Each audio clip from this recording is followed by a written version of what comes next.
Assalamualaikum dan hai, bersama dengan Syaz untuk majalah KCTV. Kali ini kami akan memaparkan kisah Oden dan juga Kora-Kora Art. Oden atau nama sebenarnya Azharuddin Abdullah 30 merupakan antara pelopor muda karikatur di bumi Kelantan.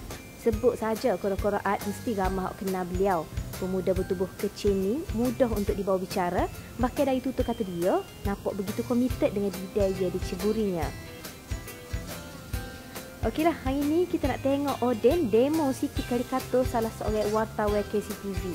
Menurut Oden, skala lukisan karikatur hitam putih dia simple lagu ni ambil masa dalam 5 hingga 8 minit saja. Dia hanya gunakan kertas lukisan bersaiz A3 serta marker pen dari macam-macam color, tapi untuk demo hari ni Oden hanya gunakan marker pen hitam. Berbekalkan ilmu yang dipelajari secara self-taught melalui seorang karikatur hebat, saudara Nordin, dulu dikenali sebagai Ambo dalam majalah Gila-Gila, membuatkan pemuda berbakat besar ni semakin dikenali di Kelantan khasnya.